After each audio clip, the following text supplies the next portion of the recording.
basement of the House of Worship in Sydney, the Baha'i House of Worship.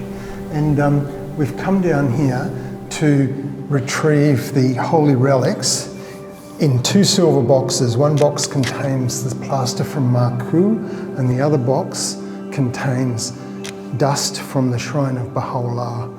And they're put here when the temple was built.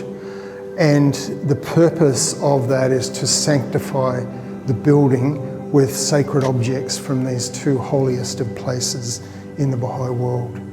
So in 1961, at the dedication of the temple, the hand of the cause, our beloved Mother Dun, was tasked with taking the boxes and putting them into the floor upstairs in the main auditorium.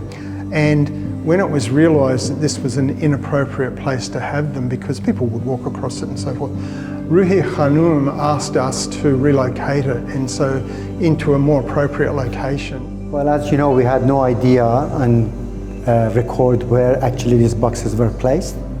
There was an emblem here which says, beneath this place. So we removed that one, and it was a brick wall.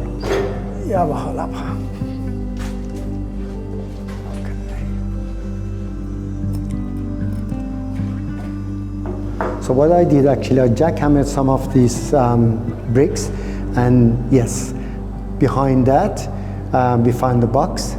So we removed the box, and as soon as we wanted to come down, you actually mentioned, oh, there could be something else, and we found the second box.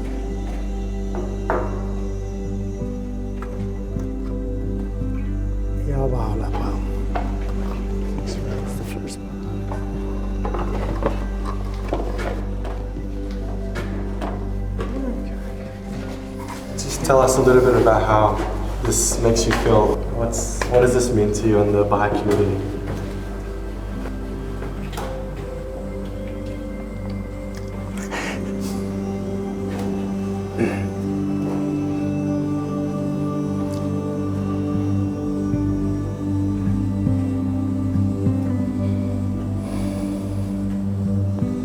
I'm sorry, just get a bit of emotion.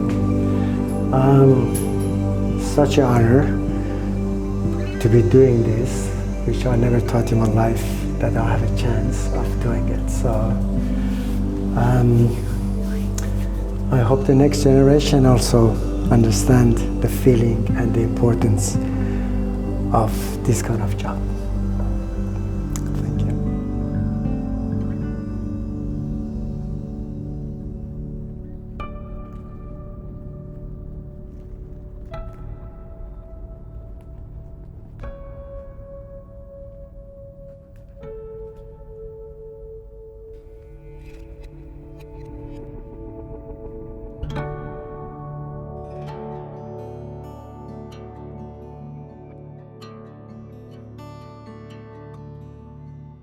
So at the time when the House of Worship was being constructed, the beloved guardian sent some dust from the prison of Mah-Ku to be laid in the foundations of the House of Worship. And a ceremony took place to do that at the commencement of the construction project. And so when we were approaching the beginning of this project, we realised that it was really important that those relics be removed and stored safely until they can be returned after the project is completed. And we had the opportunity today to offer prayers, and they'll now be safely stored in archival conditions until they can later be returned once the works are completed. And it's a very special connection for our community to the very origins of the faith, as well as to the beloved guardian. Well, when the artefacts came from the World Centre, they would have been wrapped appropriate for postage or for the travel from the World Centre. They were probably in wooden boxes. And I wasn't even alive at the time, but my father related the story of how, being the National Secretary of Australia at that time on the National Assembly, he recognised there was a need to have something appropriate to place these artefacts in. And so he told my mother that her jewellery box would be the right item. So when we saw them today, it was the first time I'd ever seen them. I wasn't even born at the time that the artefacts were received. But yes, it certainly was a unique experience in my life.